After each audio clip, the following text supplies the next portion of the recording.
Welcome back friends, this is current affairs funda.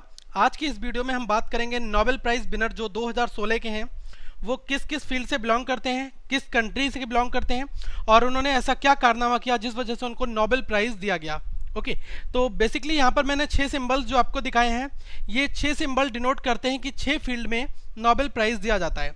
तो आज की इस वीडियो में हम बिल्कुल डिटेल में बात करेंगे और आपको बताएंगे कि ऐसा कौन सा आविष्कार था फिजिक्स में या केमिस्ट्री में जिस वजह से इनको ये अवार्ड दिया गया। ओके, तो पहले आप इस चैनल को सब्सक्राइब कर लें और दोस्तों इस वीडियो को लाइक तो जरूर करें और साथ में कमेंट करके अपने डाउट्स पूछें और इस वीडियो को शेयर करना ना भूलें। तो आइए स्टार्ट करते हैं सबसे पहले नोबेल प्राइज के बारे में। देखो, अब वो कौन सी ऐसी 6 फील्ड हैं जिनमें नोबेल प्राइज दिया जाता है। सबसे पहले नोबेल प्राइज जो है वो बहुत एमिनेंट, मतलब कहा जाए बहुत प्रेस्टिजियस अवार्ड है। ठीक है, अपने आप में एक बहुत प्रेस्टिजियस अवार्ड है जो कि literature, medicine, physics, chemistry, peace और इकोनॉमिक्स इन फील्ड्स में दिया जाता है। साहित्य के क्षेत्र में, चिकित्सा के क्षेत्र में, भौतिकी के क्षेत्र में और रसायन के क्षेत्र में, शांति के क्षेत्र में और इकोनॉमिक्स, ओके, अर्थशास्त्र के फील्ड में। तो ये इतने सारे फील्ड हैं जिसमें नोबेल प्राइज बेसिकली दिया जाता है। अब हर एक फील्ड के बारे में एनालाइज करेंगे, कितने लोगों को मिला है ये भी हम आपको बताएंगे। लेकिन इससे पहले एक चीज मैं आपको और बताना चाहूंगा, outstanding contributions for the humanity. अगर किसी एक ने अपने इंडिविजुअल के लिए काम किया हुआ है और वो बहुत यूनिक है तो उसको नहीं मिलेगा। अगर उसने एक समाज सेवा में ऐसा काम किया है कि जिससे सबका भला होगा, फाइन, केवल उस फील्ड की वजह से ही ये अवार्ड उस फील्ड में दिया जाता है। फाइन, तो अगर ह्यूमैनिटी के लिए कंट्रीब्यूशन बहुत आउटस्टैंडिंग है तब ये अवार्ड दिया जाता है। अब 2 प्रश्न आपके माइंड में सबसे पहले आएंगे कि ये अवार्ड जो है इसका फाउंडर कौन है, कहाँ से दिया जाता है। तो अगर मैं कहता हूँ who is the founder of Nobel prizes, तो अल्फ्रेड बी नोबेल, जो 1833 में इनका जन्म हुआ और 1896 में इनका मृत्यु हो गई। तो ये स्वीडिश के हैं, केमिस्ट हैं, इंजीनियर, और इन्होंने डायनामाइट का आविष्कार किया था। ओके, तो इन के नाम पर ही बेसिकली नोबेल प्राइज दिया जाता है। अब यहाँ से 2 क्वेश्चन बनते हैं कि ऐसा कौन सा देश है जो नोबेल प्राइज को देता है। अब बहुत लोगों के लिए ये कंफ्यूजन रहता है, लेकिन मैं यहाँ पर आपको एक्सप्लेन करना चाहूँगा। As a stipulated in the will of the Swedish born inventor and international industrialist Alfred Nobel which was opened after his death 1896, the Nobel prizes in physics, chemistry, physiology or medicine and literature are awarded in Stockholm, Sweden। ये जो award है ये Sweden में दिया जाता है। लेकिन केवल एक इकलौता जो आपका अवार्ड है नोबेल पीस प्राइज जो है ये आपका ओस्लो, नॉर्वे में दिया जाता है। अगर आपसे पूछा जाए कि नोबेल पीस प्राइज जो है वो अवार्ड कहाँ मिलता है, ठीक है, किसके द्वारा दिया जाता है, तो आप नॉर्वे कंट्री वहाँ पर लगा दोगे। ठीक है, लेकिन बाकी के कहाँ पर दिए जाते हैं, ये दिए जाते हैं स्टॉकहोम, स्वीडन में। फाइन, तो बहुत क्लियर कट है, इसलिए मैंने यहाँ पर आपको ये मेंशन भी कर दिया है। अब सबसे पहले जो पूरे इस 2016 के एंड की न्यूज़ बनेगी, नोबेल प्राइज जो है पीस में, शांति के क्षेत्र में किसको दिया गया। तो दोस्तों मैं आपको बताना चाहूँगा ये दिया गया है कोलंबिया के राष्ट्रपति। ओके, इनका नाम है खुआन मानुएल संतोस। ओके, ये खुआन मानुएल संतोस इनका नाम है बेसिकली, और ये कोलंबिया के प्रेसिडेंट हैं और इनको ये अवार्ड शांति का जो अवार्ड दिया गया शांति के लिए, नोबेल प्राइज ये दिया गया। अब थोड़ा सा बैकग्राउंड जान लेते हैं कि इनको अवार्ड ये क्यों दिया गया। तो अगर मैं कहूँ कि ये बहुत लंबे समय से कोलंबिया के अंदर एक फॉर्क, जिसको हम बोलते हैं the revolutionary armed forces of Colombia, ये विद्रोही हैं बेसिकली। तो इनके साथ इन्होंने शांति स्थापित की, मतलब इनके साथ पीस, एक समझौता किया। ठीक है, तो आपको पता होना चाहिए कि अभी कोलंबिया में जल्दी में ही एक जनमत संग्रह भी हुआ था जिसमें जो जनता ने वोट किया था उसमें इसने शांति के लिए जो स्थापित करना है उसके लिए जनता ने नकार दिया था। फाइन, क्योंकि उसके भी कुछ रीजन थे जो मैं आपको भी बताऊंगा। वहाँ पर हाँ और ना के बहुत माइनर सा गैप था वहाँ पर। ओके, तो इससे ये नहीं हो पाया कि ये फैसला जो बेसिकली हो रहा है ये किसके पक्ष में जा रहा है, सही है या गलत है। ओके, तो मैं आपको एक चीज़ बताऊंगा कि ये बेसिकली हुआ था कि इस समझौते में जो फार्क के सदस्य हैं उनको उनकी जो सजा है उसमें रियायत दे दी जाएंगी और ये जनता को बिल्कुल भी कबूल नहीं था। ओके, तो आपको बताऊं ये जो संघर्ष है फार्क लोगों का ये बेसिकली 50 साल के आसपास का है। ओके, इतना पुराना है। इसमें लगभग अगर मैं बात करूं तो 2,60,000 लोगों की मौत हो चुकी है और 60 लाख लोग बेघर हो चुके हैं दोस्तों। और जो फार्क ये हैं कौन बेसिकली, ये दुनिया के विद्रोही बल जो है ना, उसमें से इनका भी एक नाम आता है। अब अगर मैं भारत के अंदर बात करूं तो भारत में जो नक्सलाइट्स हैं, नक्सल प्रभावित इलाकों में जो नक्सल वाले लोग हैं, ये लोग भी एक तरह से विद्रोही हैं। ओके, तो वहां पर भी विद्रोही हैं, तो उनके साथ एक शांति समझौता हुआ, जिस समझौते को कराने में सफल है, और इस वजह से इनको ये बेसिकली नोबेल प्राइज जो है पीस का दिया गया। ओके, और सबसे बड़ी चीज़ बताऊं कि जो फार्क में कौन कौन लोग शामिल थे, तो इसमें दोस्तों मजदूर और गरीब लोग जो थे वो इस यूनियन के साथ में जुड़े थे स्टार्टिंग में। और इस लड़ाई में, ये जो लड़ाई थी ये असमानता के खिलाफ लड़ाई थी। ओके, लोगों को समान दर्जे नहीं दिए जाते थे, जो ज़मीन का एक बड़ा हिस्सा बहुत बड़े अमीर और रसूखदारों के पास रहता था। इस वजह से ही ये कुछ लड़ाई हुई और ये बढ़ते बढ़ते इसने एक बहुत विकराल रूप धारण कर लिया, जिसमें कई लोगों की जानें गई। और ये समझौता बेसिकली हुआ इसलिए हो गया क्योंकि जो फार्क के बड़े नेता थे वो भी मारे गए, तो उन लोगों ने इसको गवर्नमेंट के साथ में बेसिकली ये किया। फाइन, अब जनता क्यों अगेंस्ट में थी, क्योंकि जो लोग ने कत्ल किए थे, फार्क के जो लोग थे, वो अब इस सज़ा से बच जाएंगे। ओके, क्योंकि ये उनके रिहेबिलिटेशन के लिए भी काम करने वाली है गवर्नमेंट, तो इस वजह से ये जनता जो है इसके अगेंस्ट में थी। फाइन, तो ये कंप्लीट हिस्ट्री थी। ओके, आई होप कि आपको ये चीज़ समझ में आई होगी। सेकंड अगर मैं बात करूं तो नोबेल प्राइज़ जो है फिजियोलॉजी या मेडिसिन के फील्ड में जो दिया जाता है, ये किसको दिया गया? ये दोस्तों जापान के जो एक साइंटिस्ट हैं जिनका नाम है योशिनारी ओशुमू। ओके, इनको ये अवार्ड दिया गया। फाइन, और ये सेल बायोलॉजिस्ट हैं। अब मैं इनके बारे में एक बताऊंगा कि इन्होंने बेसिकली क्या किया, ऑटोफेगी जो होता है ना, ऑटोफेगी के में बेसिकली इन्होंने रिसर्च करने के लिए इनको अवार्ड दिया गया। चिकित्सा के फील्ड में इन्होंने बहुत ज़्यादा रिसर्च किया है ऑटोफेगी में। अब ये ऑटोफेगी है क्या चीज़? ओके, सबसे बड़ा क्वेश्चन तो यहाँ पर ये बनता है कि इनकी जो डिस्कवरीज थी mechanism for the autophagy, autophagy है क्या? ऑटोफेगी एक दोस्तों एक ऐसी मैकेनिज्म होती है, एक ऐसी प्रक्रिया होती है जिसमें कोशिकाएं जो होती हैं वो खुद को खा जाती हैं। ओके, तो बहुत सारी ऐसी नई बीमारियां, जैसे कि आप देखते हैं शुगर वगैरह है ना, तो ये कुछ डिसीजेज जो है वहाँ से भी ओरिजिनेट होती हैं। फाइन, तो ये इनको बेसिकली अवार्ड इसलिए दिया गया, नोबेल प्राइज़ इन फिजियोलॉजी और मेडिसिन के फील्ड में। फाइन, तो ये कहाँ के हैं? जापान के हैं। नेक्स्ट अगर मैं बात करूँ, Nobel prize in economic sciences. ठीक है, इकोनॉमिक साइंसेस मतलब अर्थशास्त्र में किसको दिया गया? देखो, ब्रिटेन के ये साइंटिस्ट हैं, ब्रिटेन के एक अर्थशास्त्री हैं जिनका नाम है ओलिवर हार्ट। ओके, और ब्रिटेन के ओलिवर हार्ट और एक बंदा और है जिसका नाम है, फिनलैंड के हैं वो, बेंट स्टॉकहोम। ओके, ये दो लोगों को बेसिकली ये अवार्ड दिया गया, अर्थशास्त्र का पुरस्कार इन दोनों के लिए कंबाइंड दिया गया। ये फिनिश हैं। ओके, और फिनलैंड के रहने वाले हैं और ये लंदन के हैं, इंग्लैंड। फाइन, तो इन दोनों ने बेसिकली किया क्या, इन्होंने, इनका जो कंट्रीब्यूशन था ये कॉन्ट्रैक्ट थ्योरी से रिलेटेड था। फाइन, कॉन्ट्रैक्ट थ्योरी में इन्होंने कुछ ऐसा काम किया जिस वजह से इनको अर्थशास्त्र का अवार्ड दिया गया। अब बात करते हैं कॉन्ट्रैक्ट थ्योरी की। तो सबसे पहले कॉन्ट्रैक्ट का मतलब आपको समझ में आ गया होगा। अगर मैं कहता हूं कि मैं आपको यहाँ पर कॉन्ट्रैक्ट बेसिस पर अपॉइंट कर रहा हूँ, इसका मतलब मैं आपको अनुबंध कर रहा हूँ। फाइन, अनुबंध आप हिंदी में समझते हैं। बहुत सारी ऐसी बसेस जो होती हैं, जो अनुबंधित बसें होती हैं, प्राइवेट होती हैं लेकिन गवर्नमेंट के साथ काम करती हैं, वो कॉन्ट्रैक्ट बेसिस पर रहती है ना।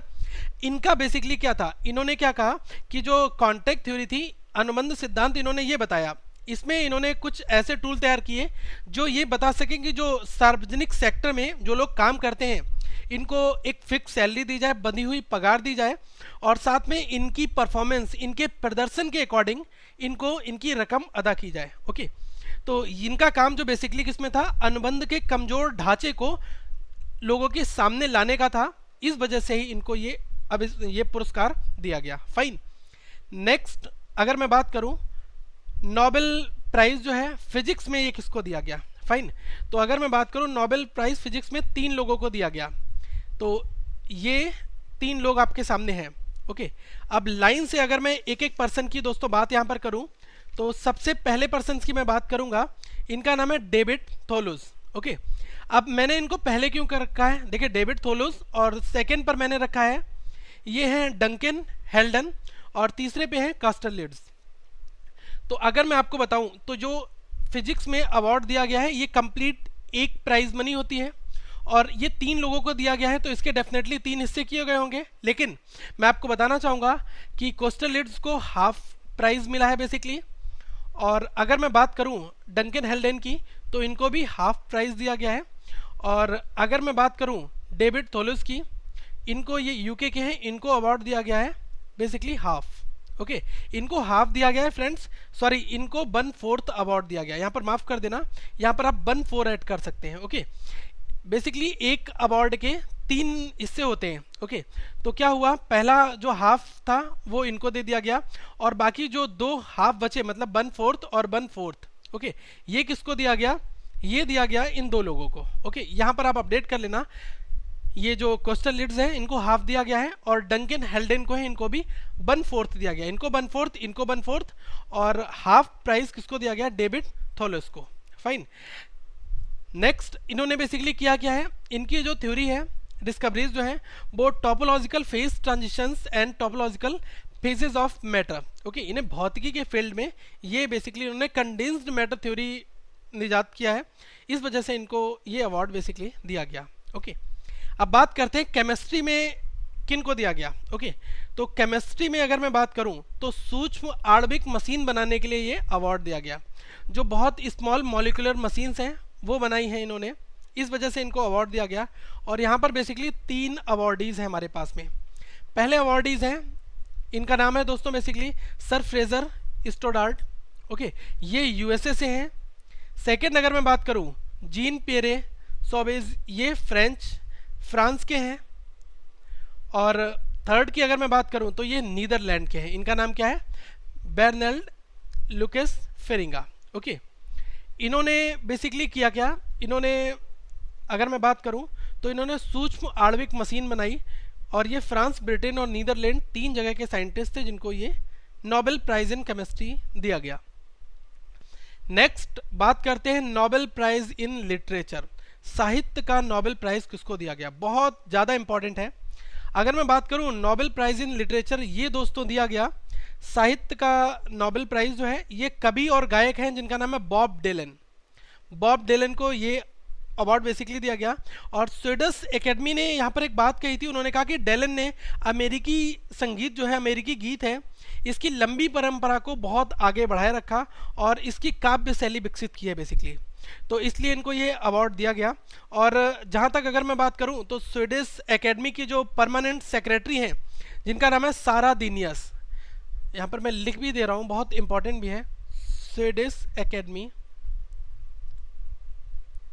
यहाँ की जो परमानेंट सेक्रेटरी पीएस, ये कौन है, इनका नाम है दोस्तों सारा डेनिस। फाइन, तो इन्होंने क्या कहा कि जो इनके गाने हैं वो एक मतलब कविता के रूप में कानों में गूंजते हैं। फाइन, तो ये आपको यहाँ पर समझना पड़ेगा, और इनको अवार्ड ये बेसिकली दिया गया लिटरेचर का। नेक्स्ट दोस्तों अब हम बात करेंगे कि भारत के ऐसे कौन से नोबेल प्राइज विनर्स हैं जिनके नाम आपको समझने जरूरी है। उनके बारे में आप बैकग्राउंड प्रोसेस गूगल पर पढ़ सकते हैं, लेकिन नाम और किस फील्ड से वो रिलेट करते हैं और क्या कारनामा उन्होंने किया जिस वजह से उनको नोबेल प्राइज़ दिया गया। तो सबसे पहले अगर मैं बात करूं 1913 में रविंद्रनाथ टैगोर जी को ये अवार्ड दिया गया, भारत के हैं और लिटरेचर साहित्य के क्षेत्र में इनको। तो इनके जो पोएटिक थॉट्स थे ये बहुत वायरल हुए, बहुत ज़्यादा लोगों तक पहुँचे इस वजह से, और काफ़ी अच्छे थे। इन्होंने जो इंग्लिश वर्जन अपनी कविताओं का लिखा वो बहुत लोगों को भाया, इस वजह से इनको ये अवार्ड दिया गया लिटरेचर के फील्ड में।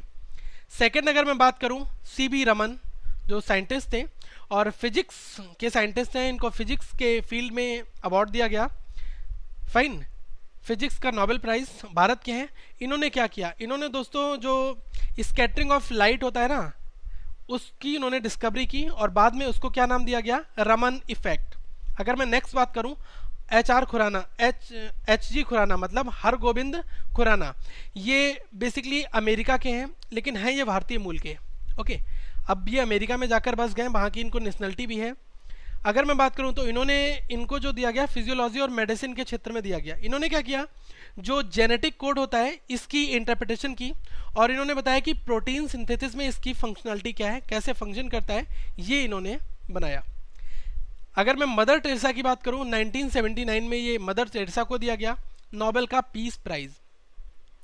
इन्होंने बेसिकली क्या बताया, पॉवर्टी और डिस्ट्रेस, इन दोनों के कंसेप्ट को इन्होंने आगे बढ़ाया और इन्होंने क्या कहा कि हर एक गरीब लोगों की सहायता भी की, उनको आगे बढ़ाया, इस वजह से उनको ये अवार्ड दिया गया।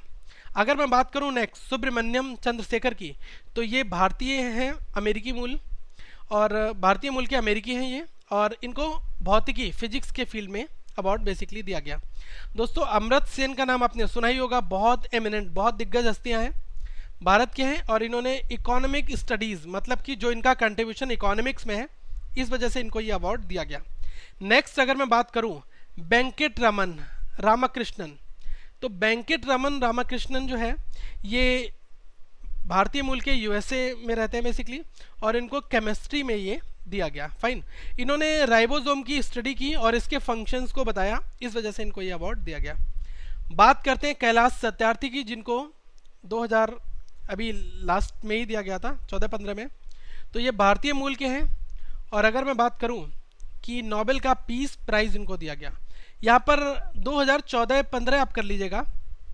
फाइन, तो यहाँ पर मुझे थोड़ा सा लग रहा है कि ये 14 और 15 है, ठीक है, तो यहाँ पर आप करेक्शन कर लेना, क्योंकि मलाला यूसुफजई के साथ में इनको ये अवार्ड दिया गया, कैलाश सत्यार्थी को नोबेल का पीस प्राइज।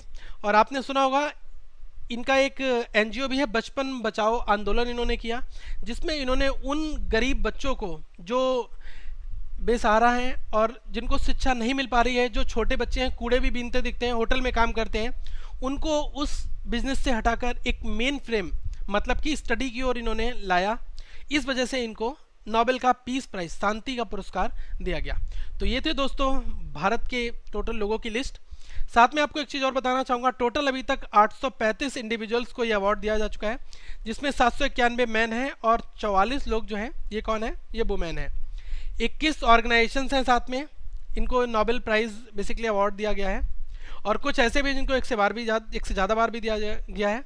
अगर मैं बात करूं रविंद्रनाथ टैगोर की, तो ये भारत के पहले सिटीजन हैं जिनको नोबेल पीस प्राइज़ दिया गया था। नोबेल प्राइज़ पीस, शांति के क्षेत्र में दिया गया था। तो ये अपने आप में एक तरह की ट्रिविया हिस्ट्री है जिसको आपको समझना होगा। दोस्तों इस वीडियो को लाइक करें, कमेंट करके बताएं आपको ये वीडियो कैसी लगी, साथ में अपने उन दोस्तों तक इस वीडियो को शेयर करना ना भूलें। So thank for watching this video, have a good day. आप अगर पहली बार ये चैनल पर आए हैं तो आप इस चैनल को सब्सक्राइब कर लें, साथ में दोस्तों फेसबुक के पेज को ज्वाइन करें, ग्रुप को भी ज्वाइन कर लें, ताकि आप तक सारे रेगुलर अपडेट्स आते रहें। So thank you, have a good day.